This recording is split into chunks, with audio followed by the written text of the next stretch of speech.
Merci d'être resté avec nous. Bonbons, barres, chocolatés, pâtisseries, si rien qu'à l'évocation de ces aliments, vous commencez à saliver, c'est que vous êtes un bec sucré.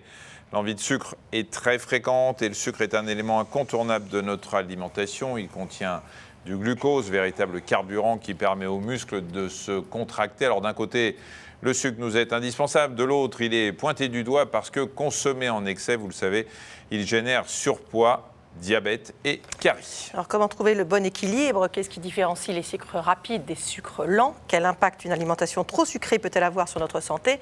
Coup de chance, on a 2 nutritionnistes pour répondre à toutes vos questions. Le docteur Pascal Modaille, bonjour. Bonjour. Et le docteur Patrick Serrogue. Bonjour à tous les deux, merci Bonjour. beaucoup d'être là. Aurélie nous dit qu'elle n'arrive pas à être raisonnable avec les produits sucrés. Elle demande si le sucre est addictif ou est-ce que c'est un problème psychologique? Est-ce qu'on peut parler d'une addiction? Alors oui, on peut parler d'une addiction. C'est un terme que les nutritionnistes n'aiment pas trop concernant les aliments. Mais moi, je me suis rapprochée d'un addictologue, que vous connaissez bien d'ailleurs, William Lowenstein, et on est en train de travailler là-dessus, parce que quand on a un regard addictologique, on voit que le comportement avec les circuits du plaisir, le circuit de la récompense, le sucre, les produits gras sucrés, font sécréter les mêmes neuromédiateurs que le plaisir qu'on peut avoir quand on fume ou quand on est addict à Internet. Et oui, alors tout le monde n'est pas addict, c'est ça qui est important. Il y en a, c'est du plaisir et les autres, c'est l'addiction. Les addictions, ça correspond à certains critères et on est en train de travailler d'ailleurs sur une échelle pour justement arriver à discriminer si c'est de l'addiction ou pas de l'addiction. C'est pas décrit dans la littérature scientifique? Alors dans la littérature scientifique, on ne parle jamais de l'addiction au sucre, mais quand on regarde les critères pour l'addiction au tabac, à l'alcool ou à d'autres drogues, on peut tout à fait les appliquer aux produits alimentaires. Ça veut dire qu'il faudrait faire un sevrage? Moi, c'est ce que je fais avec certains de mes patients. Oui, on se rend compte que, puisqu'en fait, l'envie, elle correspond à une émotion. C'est ce qu'elle vous dit. Est-ce que c'est psychologique? C'est cette émotion. L'addiction, c'est mettre une émotion sur une souffrance. Ça correspond à une émotion, à une souffrance. Et donc, et un produit apaisant. Un produit apaisant. Et la dopamine, la noradrénaline sont sécrétées quand on prend un produit sucré de la même façon que quand on peut prendre une drogue. Mais quand on parle d'addiction, on parle de vie un peu réglée autour du produit addictif. Ça voudrait dire qu'il y a des gens qui, toute la journée, sont à la recherche du sucre. Sinon, ils ne sont pas bien dans leur peau. Parce que c'est ça, l'addiction au tabac, c'est quelqu'un qui, s'il n'a pas sa cigarette... Alors là, vous parlez effectivement tout à fait de la dépendance, mais pour certaines personnes, d'abord, il y a d'autres critères qui rentrent dans l'addiction. Il n'y a pas que ça, mais ce sentiment, ce qu'on appelle le craving, cette compulsion, on vous dit... Voilà, impossible d'y résister, et puis un soulagement quand on le mange, et puis souvent après derrière une culpabilité, parce que l'addiction, c'est l'impossibilité de contrôler un comportement alors qu'on sait qu'il peut vous faire du mal. Et vous disiez tout à l'heure, le sucre ne fait pas de mal à tout le monde, c'est l'excès qui fait du mal, mais ça peut donner des caries, ça peut donner un surpoids, et on a bien envie parfois de ne pas craquer sur toute la tablette. Or, il y a des gens qui arrivent à manger un carré de chocolat et être très contents, et puis il y a des gens, quand ils commencent le carré, ils ne peuvent pas s'arrêter. Mais il n'y a pas de dépendance. Il n'y a pas de dépendance prouvée. C'est ça un petit peu la différence entre les addictologues et les nutritionnistes, en fait. C'est qu'il n'y a pas le sevrage. Et vraiment, quand vous êtes sous héroïne, sous cocaïne et que vous êtes sevré, vous avez des manifestations que vous ne retrouvez pas. Le manque terrible. Alors, Patrick, si je peux me permettre, oui, absolument. Moi, je ne suis pas d'accord parce que maintenant, j'ai vraiment étudié beaucoup avec ce spécialiste qui est William Lowenstein de l'addiction. Et en fait, il n'y a pas que le sevrage physique, mais l'angoisse, la mauvaise humeur, la nervosité, on peut la voir. Des patients qui vous disent si j'ai pas mangé quelque chose, si j'ai pas pris mon carré de chocolat ou le bonbon, eh ben je suis pas bien. C'est physique.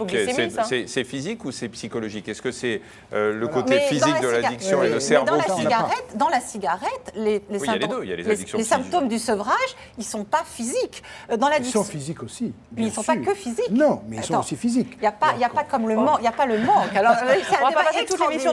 On va continuer avec quelques questions. Dans les addictions comportementales, comme les addictions Internet, il n'y a pas de manque. Il n'y a pas forcément de manque physique pour parler d'addiction. Donc je sais bien que c'est pour ça que les nutritionnistes n'aiment pas le terme d'addiction, mais justement, on va développer cette échelle pour montrer qu'elle est applicable aussi. Là, on va continuer. On va continuer avec Fanny qui demande comment diminuer l'envie de sucre parce que je suis une bouche à sucre. Chaque fin de repas, je ne peux pas m'empêcher de manger du chocolat. Bon, d'abord, il faut dire une chose, c'est que le fait de consommer du sucre en lui-même, un produit purement sucré, n'est pas un problème pour l'organisme. Alors pourquoi? Parce que nous ne sommes pas capables de le stocker. Si on voulait stocker du sucre, on serait obligé de stocker des molécules d'eau avant, et on serait des vrais bibins d'hommes, on ne pourrait pas bouger. On sait très bien stocker le gras, mais pas le sucre. Et en fait, le meilleur moyen pour justement avoir cette sensation de réplétion au sucre, eh bien, c'est d'en consommer. Mais de consommer pas un produit sucré et gras, de consommer plutôt un produit très sucré pour essayer de ressentir ce qu'on appelle un phénomène d'aliesthésie, c'est-à-dire de saturation et d'écœurement. Et c'est quoi un produit très sucré? Un produit très sucré, ça peut être du sucre, de la confiture, Ouais, du miel, des bonbons. Alors après, il y a le chocolat. Alors, le chocolat, c'est un aliment très à part. Le chocolat noir? Non, pas forcément. Ça peut être le chocolat au lait. Non. Mais le chocolat en lui-même, c'est un aliment vraiment très à part. Parce qu'en fait, on s'aperçoit dans ce que tu appelles les addictions, on s'aperçoit que lorsque l'on donne du chocolat tous les jours, que l'on le prescrit, et qu'on l'oblige, c'est-à-dire on dit, même si vous n'avez pas envie de chocolat ce jour-là, vous allez quand même en prendre, et on s'aperçoit à ce moment-là que l'envie de chocolat diminue. Il va continuer, mais dirons-nous, il n'y a plus cette espèce de pulsion absolument. Alors ça, c'est vrai chez certaines personnes, mais chez d'autres, on leur dit, vous allez vous sevrer du chocolat pour oublier, passer à autre chose, et ils arrivent aussi à se sevrer. Je pense que ce qui est important de comprendre, c'est que chaque personne est différente.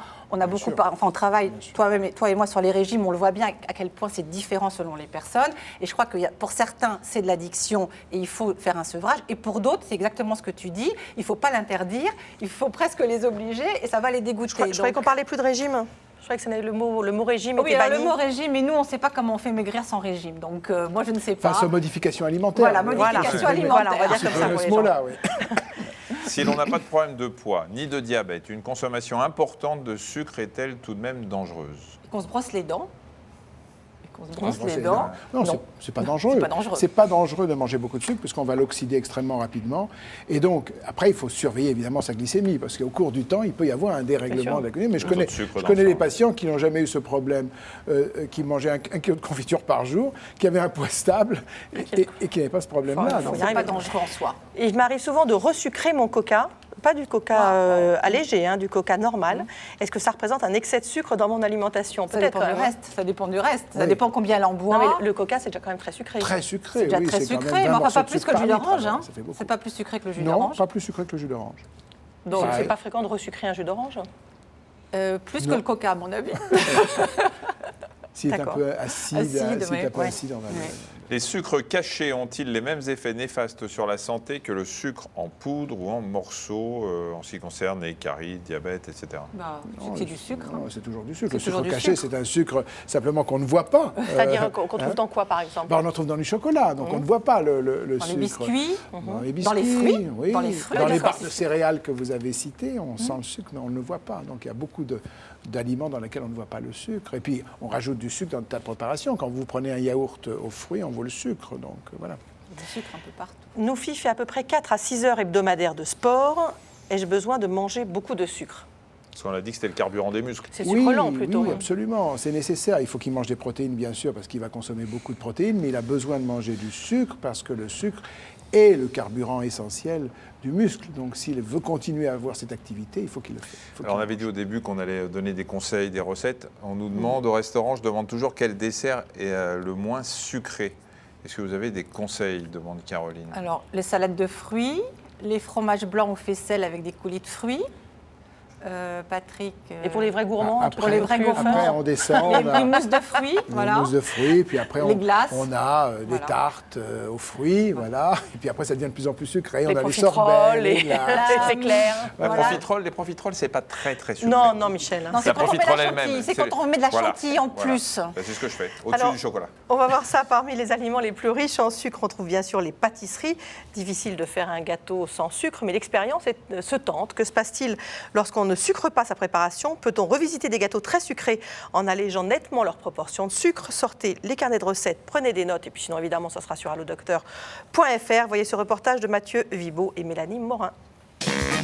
Il peut nous rendre accros. En poudre, en carré ou dans nos douceurs préférées, le sucre est partout. Mais pour notre santé, mieux vaut limiter sa présence. Place donc à une petite expérience. Annabelle va nous préparer 3 versions de cake. Cake un peu, beaucoup, pas du tout sucré. Les ingrédients essentiels pour faire un cake sont bien sûr la farine, le sucre, les œufs, le beurre et la levure.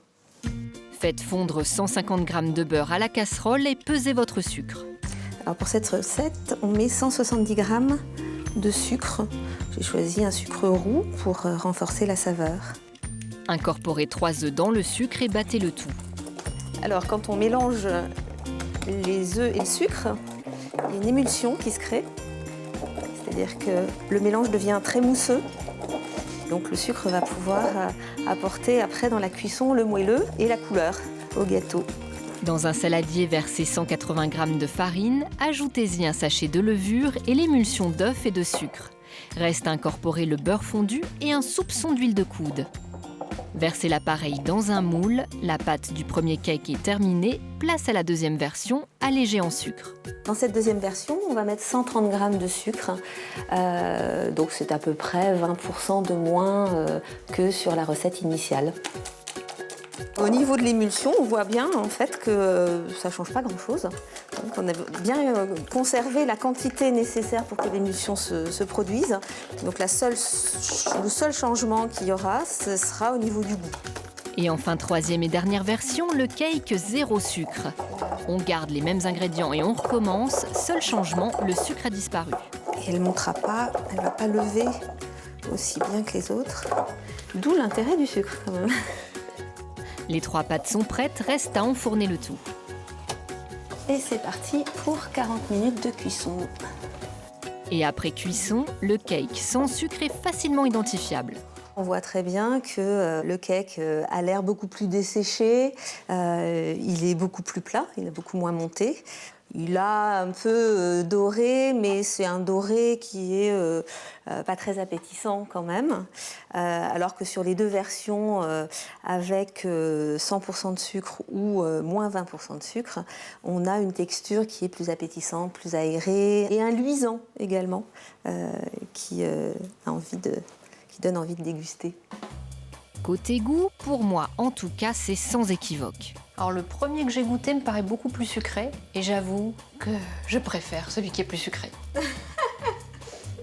C'est ça? Oui, c'est ça. Le premier, c'était en effet celui qui est le plus sucré. Chacun ses goûts et son palais. Si vous optez pour une version moins sucrée, rien ne vous empêche de l'agrémenter de pépites de chocolat, de cannelle ou de gingembre, car c'est bien connu, l'appétence au sucre est très variable selon les individus. Mais oui, c'est pas grave, Mélanie, c'est pas grave.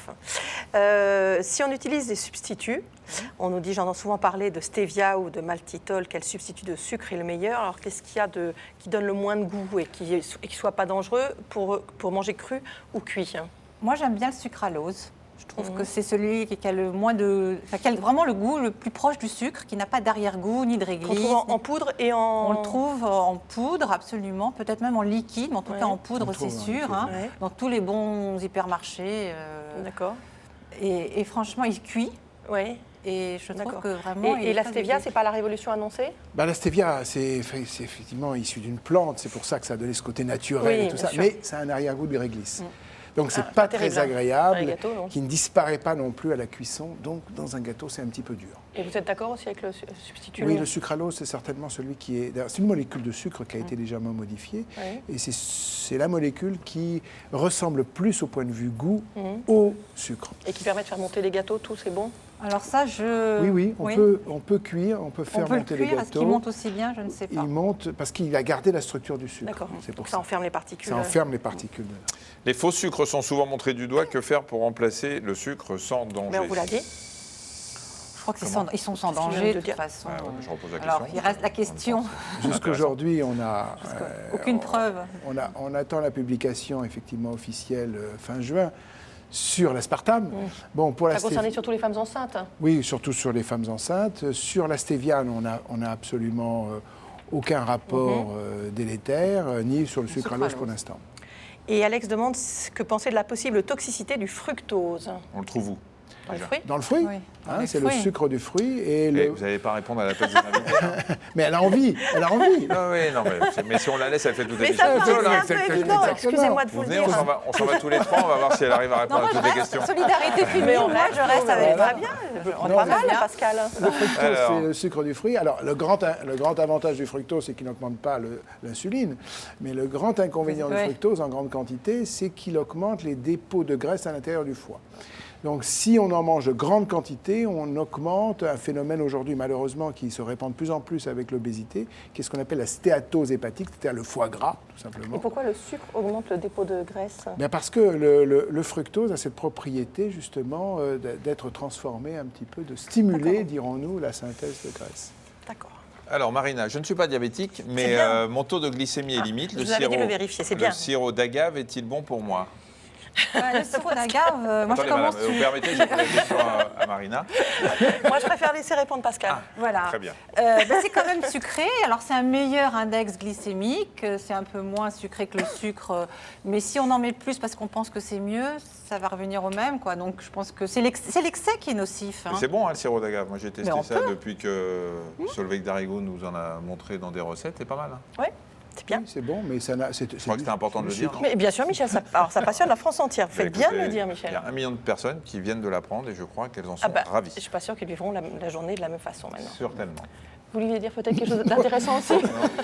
Sirop d'agave, c'est très très bien, mais il y a tout le temps des phénomènes de mode. Vous Oui, savez. voilà. Un jour c'est le sirop d'agave, C'est ça. un jour ça va être un autre Vous sucre. dites que je suis sensible au phénomène de mode. Oui, c'est sensible. Ah ça, il vous le dit carrément. On vous demande si dans le pain, ce sont bien des sucres lents et s'ils ont les mêmes propriétés que les Alors, sucres rapides. Alors, ça va dépendre des pains. Voilà, hein. ça va dépendre des pains. Donc, si c'est du pain artisanal, une baguette tradition, elle a un très bon index glycémique. C'est parce Donc c'est qu'elle plus près du sucre lent. sucre Oui. lent.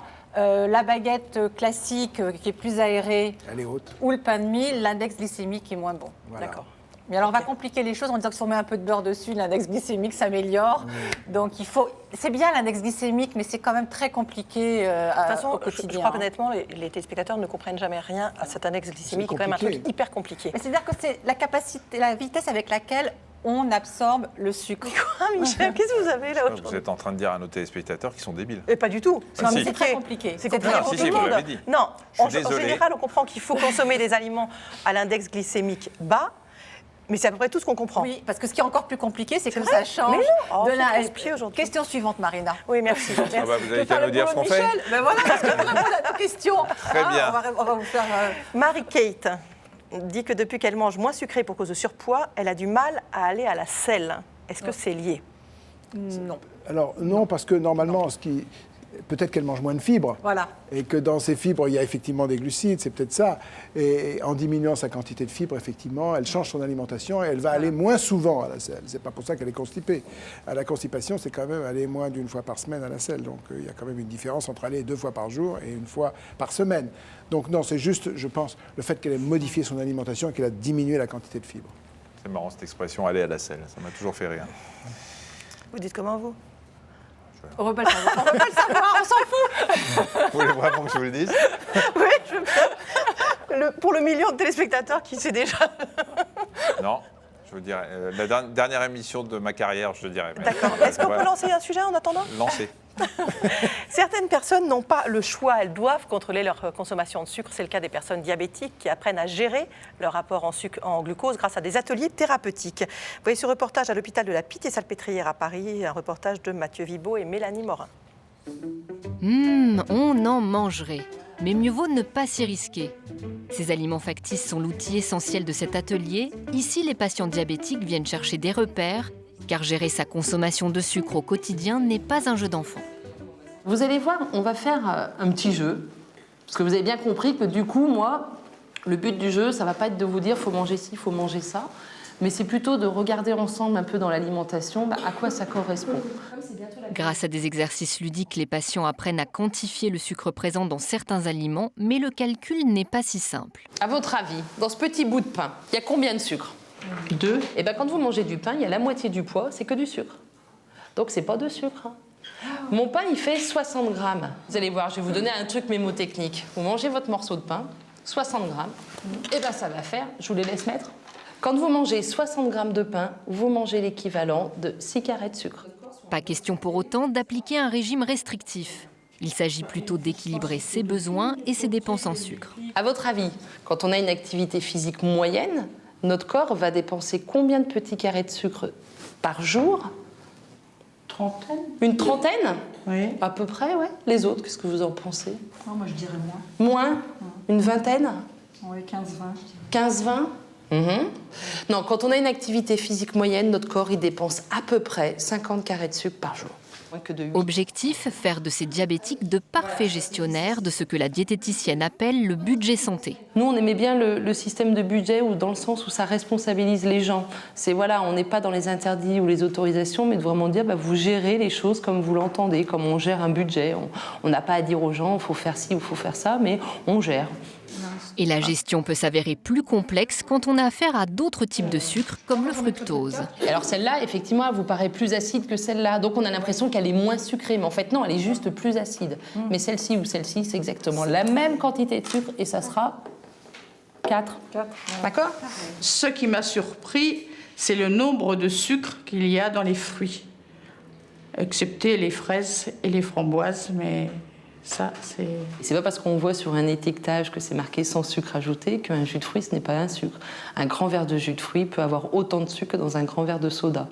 Et pour combattre ces idées reçues, l'atelier est l'endroit idéal car le diabète nécessite une véritable éducation thérapeutique. En termes de disponibilité, les consultations des médecins, c'est pas 1 heure, donc ponctuellement vous allez poser des questions. Et puis là, je pense que l'intéressant, c'est ça, c'est l'idée d'utiliser les carrés de sucre. Visuellement, ça vous dit quelque chose. Vous disiez tout à l'heure, 10 grammes de sucre ou 60 grammes de sucre dans un aliment, on n'a aucune idée de ce que ça représente. Alors qu'effectivement, quand on le visualise plutôt en carrés de sucre, ça parle nettement plus et je pense que c'est ça qui est intéressant, quoi. Avec tous les aliments. 2 heures plus tard, les sucres n'ont plus de secret pour les participantes. Chacune repart avec un fascicule pour noter ce qu'elle consomme au quotidien. Mais on connaît la chanson, l'idéal est de manger de tout en quantité raisonnable. 23, 24. Voilà. Jolie pizza. Clem demande comment bien lire les étiquettes pour manger moins sucré. Est-ce que si on lit par exemple effectivement ce qu'il y a sur les yaourts, tous ces produits-là, c'est simple de savoir ce qu'on consomme? Ils vont se compliquer la vie, là. On ne dit pas de régime. Ouais, c'est très compliqué avec les étiquettes de savoir. Ce qu'il faut, c'est avoir une alimentation, qui nous fasse plaisir, qui soit avec un maximum d'aliments, tout simplement pour avoir la panoplie des vitamines, des minéraux dont nous avons besoin. Donc, en fait, et puis il faut l'adapter à chacun. Nous n'avons pas la même culture non plus. On a vu qu'il y a des gens de cultures différentes, donc il faut l'adapter à leur tradition. Donc c'est ça, la règle d'or, c'est la régularité d'une part, et d'autre part d'avoir des repas assez complets. Parce que les gens essayent tout le temps de se restreindre, et en se restreignant, en fait, ils vont se priver d'éléments dont ils ont besoin, et ils vont de nouveau synthétiser de la graisse. Je crois que soit on n'a pas de problème de santé, on fait ce qu'on veut, soit on a un problème spécifique, et là il faut apporter une réponse spécifique avec un conseil par un spécialiste, parce qu'on ne peut pas, c'est pas la même chose selon l'âge, selon le mode de vie, selon les pathologies, donc il faut faire du sur-mesure, c'est très important. Le sucre blanc a-t-il le même pouvoir sucrant que le sucre roux, Laura? Oui, parce que le sucre blanc et le sucre roux, la différence, ce sont les brindilles que l'on n'a pas enlevées du sucre roux. On a toujours voulu faire croire que c'est plus naturel, mais en fait, le sucre roux, ce ne sont que des brindilles qui restent autour et qu'on n'a pas enlevées. C'est que du marketing. Alors, ce qui fait naturel, c'est la forme, surtout du sucre roux, qui en général, quand il est vendu sous forme un peu brute, qui donne l'impression qu'on l'a sorti d'une carrière. Voilà. Et comme les sucres en forme de cœur, c'est pas meilleur pour le cœur, quoi.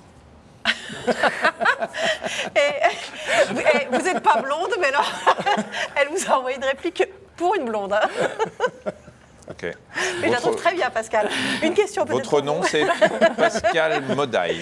Sébastien demande si le miel est un bon substitut au sucre. Alors c'est un peu moins, ça peut être utile, oui, parce que c'est bien. C'est un mélange de sucre. C'est un mélange de sucre. On peut en mettre beaucoup en plus. Voilà, on peut en avoir mettre un peu moins, puis ça change un peu, oui, Et c'est bien. C'est très bien, en tout cas, que ce soit de la confiture, du miel, un morceau de sucre, on se retrouve toujours avec la même catégorie d'aliments à la base. Hein. D'accord. Voilà. Enceinte, pourquoi a-t-on envie de plus de sucré? Pas forcément. Pas forcé. Ça, c'est les envies de fraises, les fameuses envies de fraises de la femme Pas enceinte. forcément. Je pense que c'est toujours cette sécrétion, c'est les circuits du plaisir, donc la dopamine, la noradrénaline, la sérotonine. Puisque vous parliez d'addiction tout à l'heure, on sait que ceux qui arrêtent de fumer, en revanche, ils ont souvent plus envie de sucre parce qu'ils retrouvent le goût et l'odorat. Alors, pas du tout. Ça peut être ça, mais c'est pas pour ça. Il y a plusieurs explications.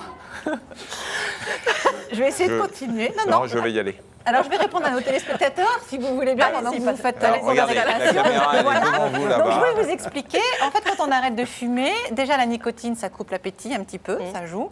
Mais Surtout, on a besoin de stimuler ce circuit du plaisir qui tout d'un coup se trouve sevré de sa dose de nicotine, et les produits sucrés, comme je vous le disais, le stimulent aussi. Donc, et puis après, il y a le grignotage aussi, avoir quelque chose dans la bouche.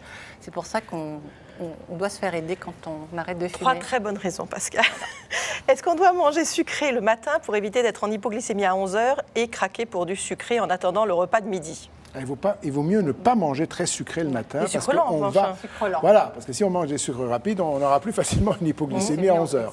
Donc manger du pain avec du jambon, manger un petit morceau de fromage. C'est mieux que la tartine de confiture et de miel.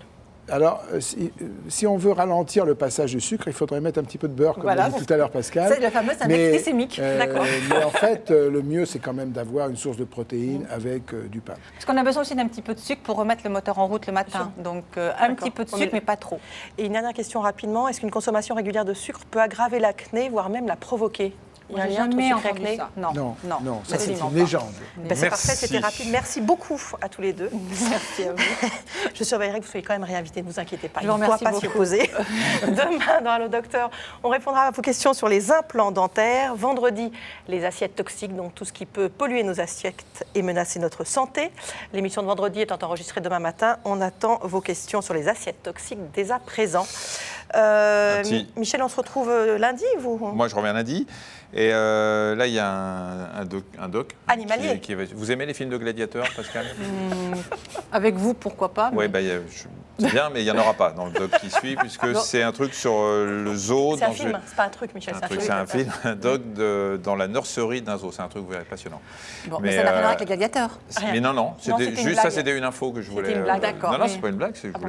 Je partais à la pêche aux infos. Merci, à bientôt. À bientôt. Merci beaucoup. À lundi? Lundi, oui. Puisque Benoît va être là pendant 2 jours, à ma plus grande joie, bien sûr. Et grand espoir, vous ne serez pas là. Ça peut être bien.